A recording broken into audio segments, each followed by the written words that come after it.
আসসালামু আলাইকুম।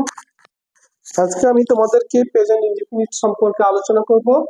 এখানে যেমন ধরো আমরা সাধারণত বলি যে আমি করি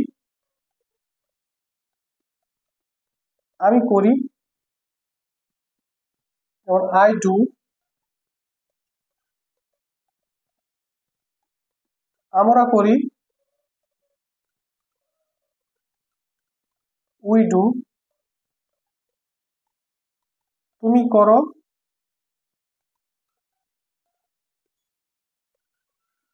ইউ ডু,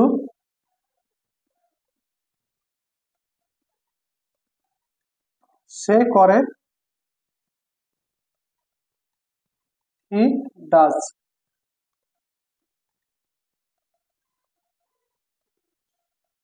তারা করে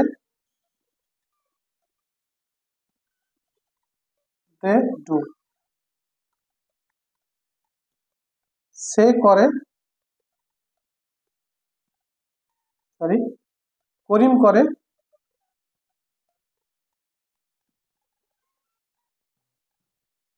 করিম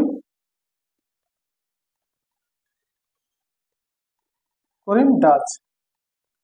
এখানে দেখো আমাদের এটা হচ্ছে সবসময় মনে রাখবে, যখন এখানে সে করে হবে তখন ভার্বের সাথে ইএস যোগ হচ্ছে ডাজ। আবার এখানে দেখো করিম করে তখন করিম ডাজ। ওকে, তো এটা হচ্ছে কি থার্ড পার্সন সিঙ্গুলার নাম্বার যখন হবে তখন যদি third person singular number verb subject হিসেবে আসে, যেমন হি এবং যে কোনো একটা নাম আসছে, তখন ভার্বের সাথে এস বাই এস যোগ করতে হবে। ওকে, এস বাই এস যোগ করতে হবে, এটা কিন্তু মনে রাখতে হবে। তো থার্ড পার্সন সিঙ্গুলার এগুলা কোনগুলা? আসলেই দেখো, যেমন হি, সি, ইট, আর যে কোনো নাম, যে কোনো একজনের নাম যদি থাকে, তাহলে যদি সাবজেক্ট হিসাবে এটি আসে, এইগুলা যদি সাবজেক্ট হিসাবে আসে, তাহলে এরপরে ভার্ব অনের সাথে তোমার এস বা ইএস যোগ করতে হবে। ওকে, এস বা ইএস যোগ করতে হবে। তোমাদেরকে এটা কিন্তু মনে রাখতে হবে, এটাই প্রেজেন্ট ইনডিফিনিট টেন্স। এটা কিন্তু অন্য কিছুই নাই, এর মধ্যে আর কিছুই নাই, এইটুকুই। এরপরে আমি তোমাদের আর পরের অংশটা দেখাবো যে যখন তোমাকে ইন্টারোগেটিভ করতে হবে তখন তুমি কিভাবে করবে। ওকে, এখন আমরা শুরু করি ইন্টারোগেটিভ করার নিয়ম। যেমন ধরো এখানে আছে আমি কি করি, প্রশ্নবোধক হবে, ইন্টারোগেটিভের জন্য প্রশ্নবোধক। কারণ কি হবে দেখো, do I do,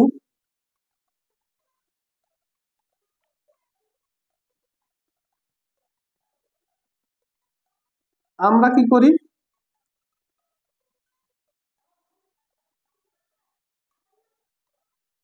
do we do,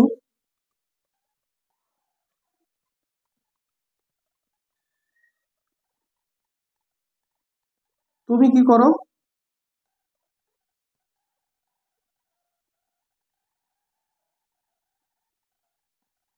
do you do,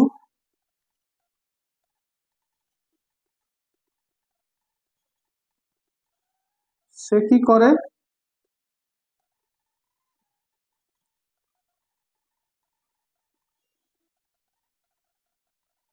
does he do,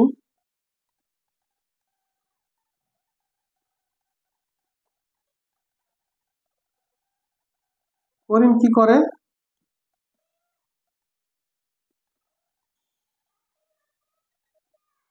does Karim do,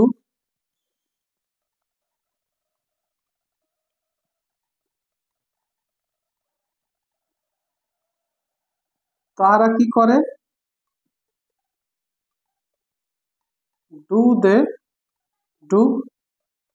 এই হচ্ছে আমাদের তোমার প্রেজেন্ট ইনডিফিনিট টেন্সের ইন্টারোগেটিভ যেটা হচ্ছে প্রশ্নবোধক গুলা থাকবে, প্রশ্নবোধককে যখন তুমি চেঞ্জ করবা তখন তোমাকে এই জিনিসগুলো মনে রাখতে হবে। ওকে, এখানে তোমাদের মেন জিনিস হচ্ছে তোমার এখানে যে মনে রাখবা যে থার্ড পারসন যখন সিঙ্গুলার হবে, যেমন হি, সি, ইট, যে কোনো নাম, ধরো করিম, আমি এখানে করিম দিয়ে বলেছি, তবে যে কোনো নাম হতে পারে, এইগুলা যখন থাকবে তখন সাবজেক্টের পূর্বে ডাজ বসবে। ওকে, সাবজেক্টের পর পূর্বে মানে আগে, সাবজেক্টের পর্বে এই দেখো সাবজেক্টের আগে কি বসছে, ডাজ বসছে, এই যে দেখো, ঠিক আছে, এই যে সাবজেক্ট দেখো করিম, করিমের এই যে আগে ডাজ বসছে। ওকে, আবার অন্য যেগুলো ক্ষেত্রে যখন অন্য অন্য ক্ষেত্রে অন্য অন্য জায়গায় তখন ডু বসবে, যেমন আই, উই, ইউ, ইউ, তারপর হচ্ছে দে। আর ধর বহু বচন যখন প্লুরাল ফর্ম বসবে তখন বা যে কোনোটা বসবে অন্যটার ক্ষেত্রে, শুধু এই জিনিসগুলো খেয়াল রাখতে হবে। আমাদের থার্ড পারসন হলেই আমাদেরকে এই ডাজ ব্যবহার করতে, অন্য জায়গায় ডু বসবে। এই হচ্ছে আমাদের প্রেজেন্ট ইনডিফিনিট টেন্সের ইন্টারোগেটিভ ফর্ম। ওকে।